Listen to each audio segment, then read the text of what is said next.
Hi, my name is Charlotte if you are new here. Welcome if you are new. Welcome back if you are not. So I make book videos, we do book vlogs. I just love reading and I love talking to people about books. And today is no different. So Halloween is approaching us. So the last week I have been reading different kind of spooky books. So I've read 3 completely different genres, but books that feel a little bit spooky. So we've read a book about ghosts, we've read like an actual horror that's like very much giving Scooby-Doo, if you know you know, and we've read a book about witches. We have divin, oh my god, we have dove into the world of spooky, the world of paranormal, and the world of Halloween to try and get us feeling in the Halloween spirit, if you will. So that is all from me for now, and let's just jump straight into things with the first book, which is Let's Split Up by Bill Wood.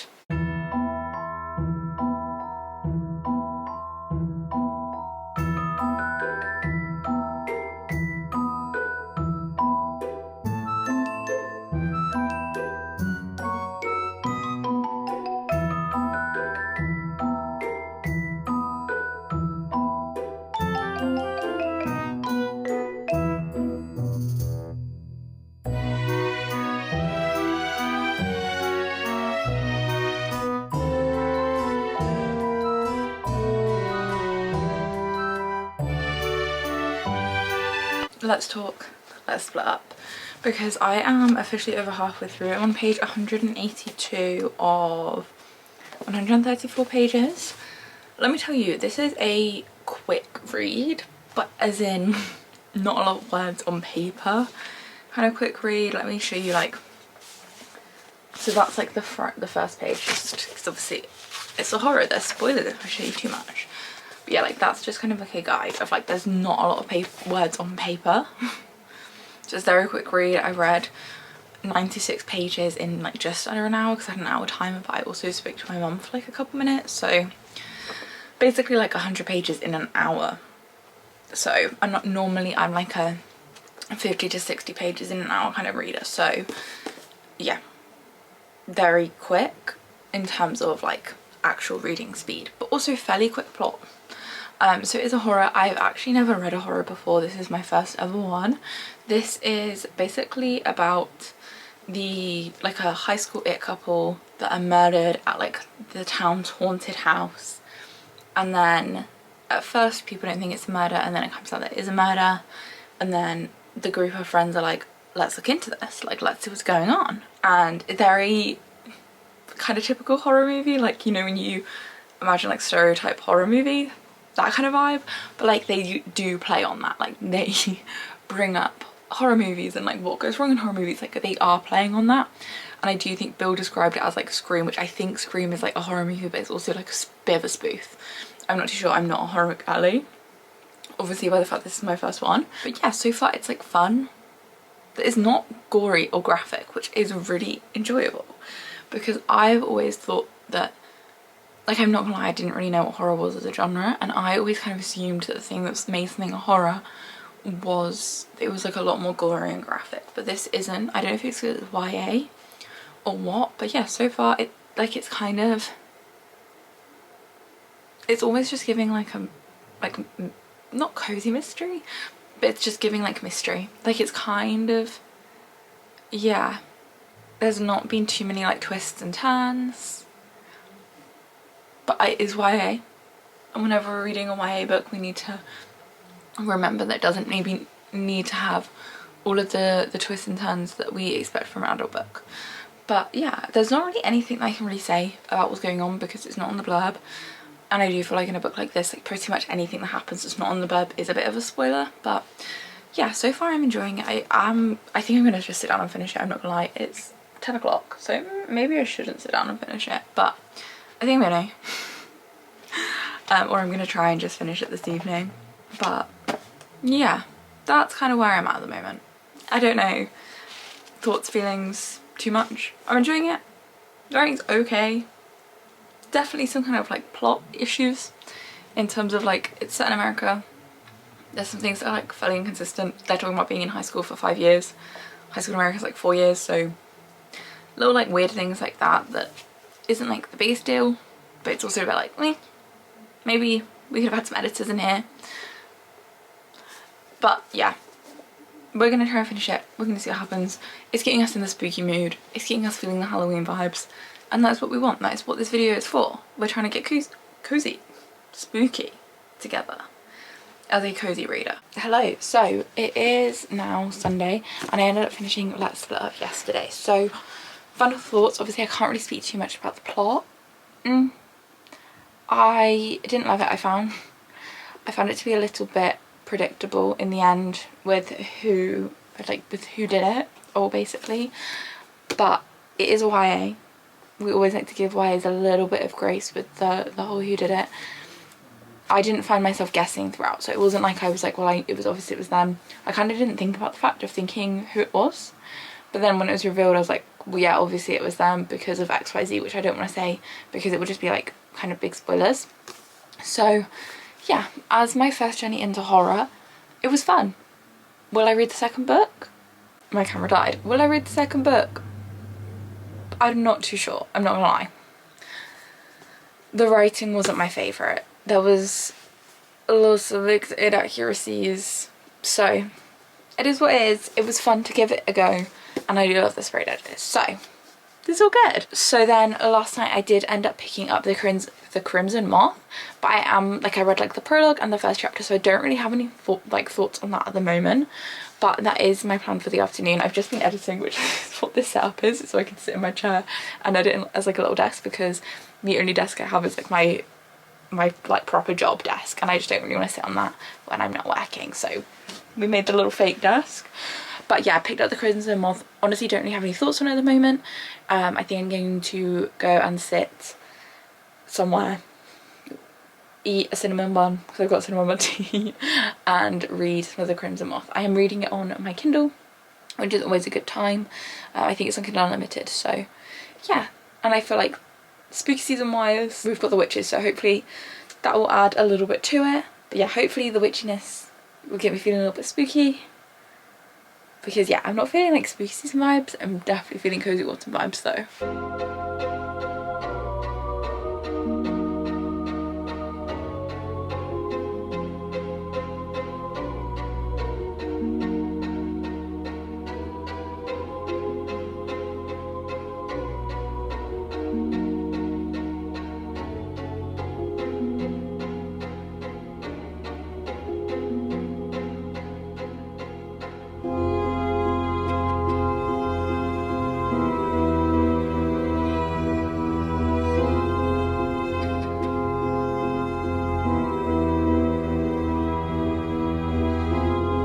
Let's catch up about the Crimson Moth. I've not spoken to you for a while.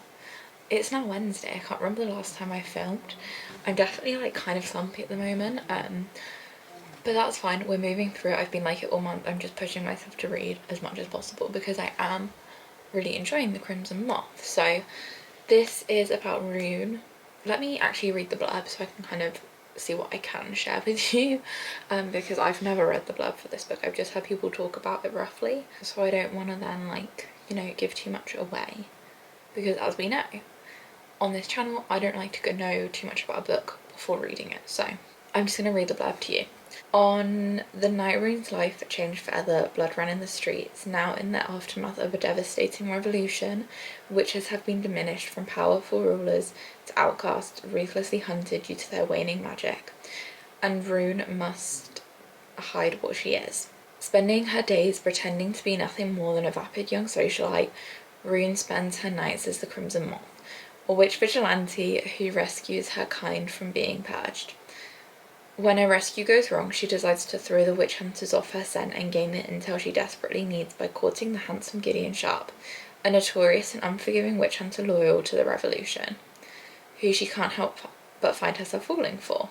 Gideon loathes the decadence and superficiality Rune represents, and when he learns the Crimson Moth has been using Rune's merchant ships to smuggle renegade witches out of the Republic, he inserts himself into her social circles by pretending to call her right back. He soon realises that beneath her beauty and shallow facade is someone fiercely intelligent and tender who feels like his perfect match. Except what if she's the villain he's hunting?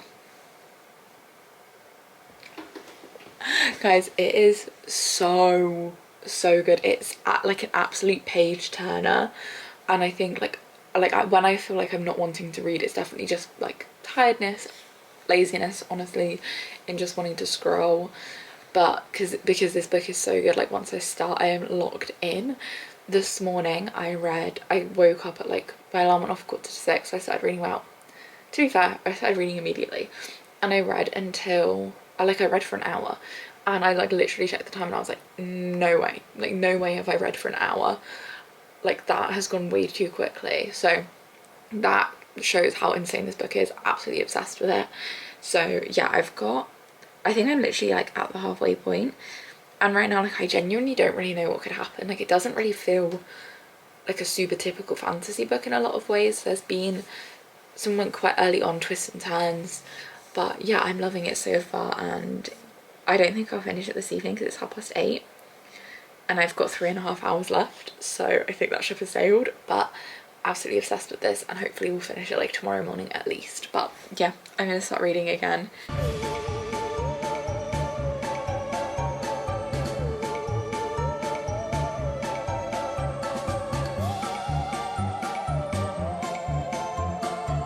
I'm not sure how I feel about this hairstyle, but never mind.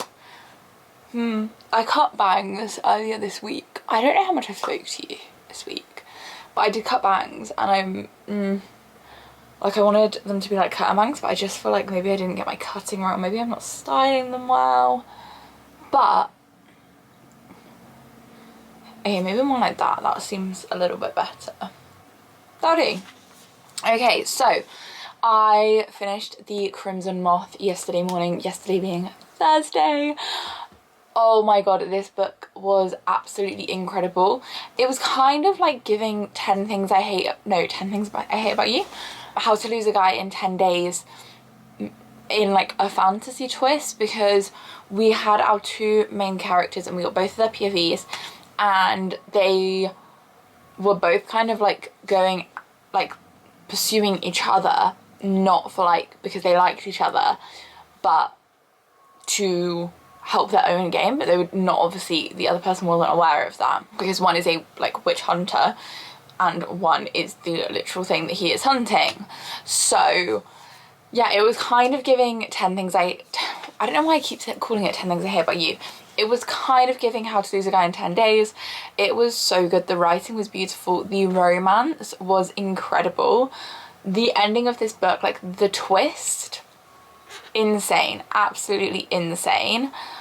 This was just incredible. I absolutely loved it. It was a really fun time. Yeah, beautiful writing, beautiful story, beautiful book, really good plot, really good romance, really good characters. So yeah, loved that. And then I have picked up The Dead Romantic Since. I didn't get to read too much of this yesterday. I got up to page 44, so like really not a lot of reading, but so far enjoying this. I thought this would be like kind of a fun spooky book because it's about Florence Day, who's a ghostwriter but can also see ghosts. I'm excited to kind of give this a go. I feel like it's slightly spooky season-y, but like nothing too crazy, so I think that will make it kind of a bit of a fun read. But yeah, so I've got some time off this week, weekend. I've got the next 5 days off, but my plan is to try and finish this today, hopefully. I don't really have too much to do. I want to film a video and that's about it, so that I want to film a 24-hour readathon basically whilst I'm off, because whenever I have time off, that is one of my favorite, I like time off where I don't really have plans. That is one of my favorite things to be able to do. So plan is to try and get as much of this done today as possible. And so far I don't really have any like strong opinions. I really like Ashley Poston's writing. I love 7 Year Slip, so enjoying that so far. But yeah, I think this story has potential to be interesting. I really like the references to like fanfic and stuff. Like I just think it's fun. It feels like it was written by people, like by someone like my age. The characters feel kind of my age, so that's fun. But yeah, I'm gonna get to reading this, and I'm also gonna get something to eat because I'm really hungry. Okay, so you may think I look the same as the start of this video because I am filming the intro and outro quite literally at the same time, but I have now finished Dead Romantics, which means I finished all of the books that we are reading together in this vlog. Guys, I'm not gonna lie, I'm very much regretting cutting these curtain bangs in because they actually annoy me every single day. Okay, there we go, we're gonna leave them here and hope for the best. But as I was saying, I finished Dead Romantics, so let's go from the book I've just finished all the way to the first book that we read. We'll go in that order, non-chronological, I guess. So, Dead Romantics. So this is about Florence Day, and she is a ghostwriter that can see ghosts, basically. The blurb doesn't really tell you too much, so I don't want to give any spoilers away, but it's about Florence, who is a ghostwriter and she can see ghosts. She has really been struggling for inspiration and kind of like just doesn't believe in love, but she ghostwrites for a romance writer, so like it's really important that obviously her books are romances, like that is what she has to be doing. So we kind of have that as one of the main plots, and then she has to go home because of a tragedy, and she sees a ghost at her front door, and that ghost turns out to be her new editor, who won't give her an extension on her book deadline, and is also, just happens to be, incredibly gorgeous. Who'd have thought? Who'd have thunk? So yeah, that is kind of the setup as the of the book, and we kind of start to see a bit of a romance between Florence and Benji the ghost, and we have all of this other plot going on, like with the reason why she's come home and the reason why she doesn't like going home. So I honestly wouldn't describe this book. It's very similar to 7 Year Slip in that like it almost doesn't feel like a romance, it feels more like a fiction that just has like an element of romance, because the romance really doesn't, I don't know, like I didn't feel like it was going to be like an actual romance until I got kind of to the 80% mark, and then something happened and I was like, oh okay. But yeah, in terms of my thoughts and feelings on this book, I did give it 3.75 stars, so not like a super high rating, to be honest, from me personally. It's not a rating that I give often. I enjoyed some of this book. A lot of it was okay. I did find myself trying to rush through it in the end, because not because I wanted to know what happened or anything, but because I just didn't feel engaged. It almost didn't feel like there was like a proper plot or anything to it, and I am just more in my plot era right now than in a character study era, and that's fine. We go through phases. I know I go through phases. Right now I want plot, I'm reading for plot, I'm reading to step into other worlds, so it didn't really have that in the same way that I want at the moment, which is a me thing, it's not a book thing. The main thing that I didn't like about this book is that it is so millennial cringe, it physically hurts. And like that's probably an age thing. There's probably people a little bit older than me that would absolutely love this. I am 26, so I am like, I was on the internet, I was on Tumblr in like 2014, like I am aware of millennial culture, do you know what I mean? Like I'm not kind of a baby Gen Z, where like some of it I just wouldn't really know. And I think it just made me really cringe, and then I was like, okay, maybe like this was a book that was kind of written in the 2010s and it just took a long time for it to go to publication and like all of that stuff. But then there's references to TikTok and things like that, so it was all a bit weird. But there was, I really nearly DNF'd it because the main character shouts "doggo" and I couldn't. I really couldn't. There's reference to hipsters, like it's just very millennial, and I didn't love it. I really didn't love it. Yeah, I really struggle with millennial books. I kind of want my book to not really have serious I don't know, like, or yeah, there were just bits that I found a little bit cringe. Like the town had a mare that was a dog. Just a little bit cringe. Yeah, it was an okay book. I definitely preferred the 7 Year Slip. Undecided if I will read a novel love story, because I don't. Some of what I didn't like about this is that like actually kind of thinking about it, a lot of the smaller plot lines didn't feel like thorough enough. We have some tension in the relationship between the sister, and like that just disappears all of a sudden, and there's kind of another side plot that you just get told the, like, it's referred to really like ambiguously, and then you kind of find out how it happened, and it's like over in a paragraph, but like it's referred to throughout like the entire book. So yeah, there's a lot of things that just didn't feel developed, and I feel like this is actually one of those romance books where maybe if it had another 100 pages I would have really liked it. But yeah, I think that summarises my thoughts on that. I've adjusted the angle so it might look a little bit different, but moving on to the second book that we read, which was The Crimson Moth. Oh my god, was this absolutely incredible.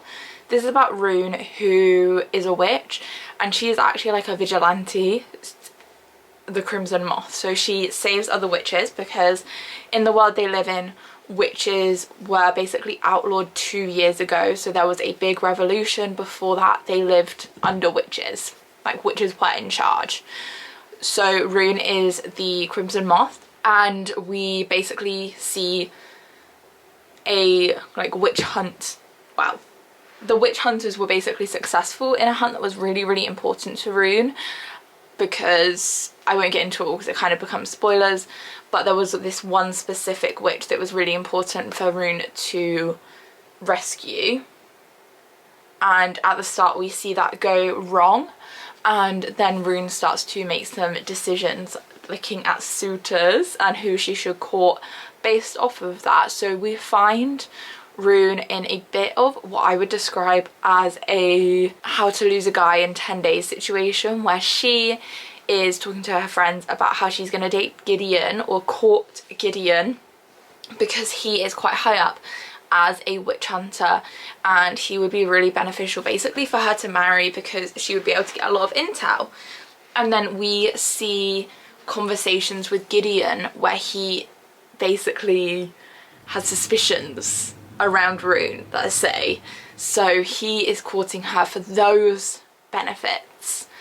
And so it's that whole kind of like thing of they have their own reasons, but then like we do start to see them have actual feelings for each other, and both of them reveal like deep dark secrets to each other. And yeah, it's honestly so beautifully written. The characters are just incredible. I really loved this book. I struggled a little bit at the start to get into it, but I have been quite slumpy in general this month, so I think pretty much like most books I've been reading I've struggled to get in with, to get into to begin with, so like I'm not being too strict of a judge on like that at the moment. But yeah, I really, really enjoyed this book. It was so good. It was everything I wanted and more. So I did end up giving it a 5-star rating, which I feel like, I was gonna say I've not had in a long time, but I did also give like 5 stars to like literally 2 weeks ago. But yeah, I absolutely adored it. I cannot wait for the second one after that ending.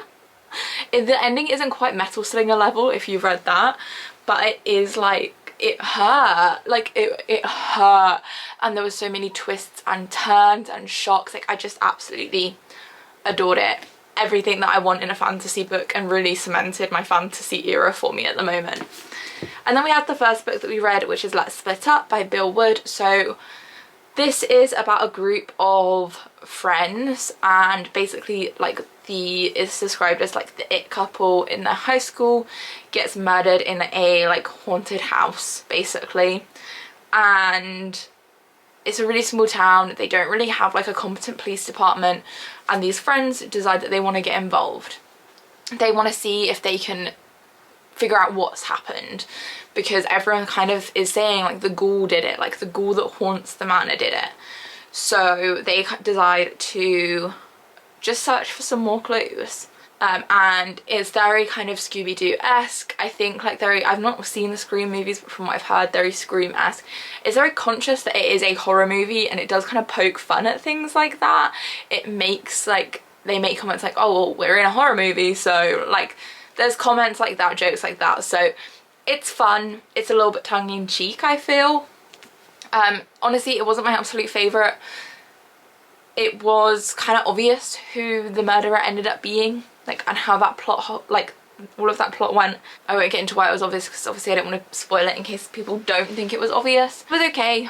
It wasn't anything groundbreaking. There were things that made me cringe. There were things that like maybe we should have just had like a line editor like monitoring a little bit more, like because there was like saying things about like in our 5th year of high school, but like American high school is 4 years. Like obviously it's one of the issues I guess of like a British author sometimes writing an American story, but yeah, just little things like that that I didn't love.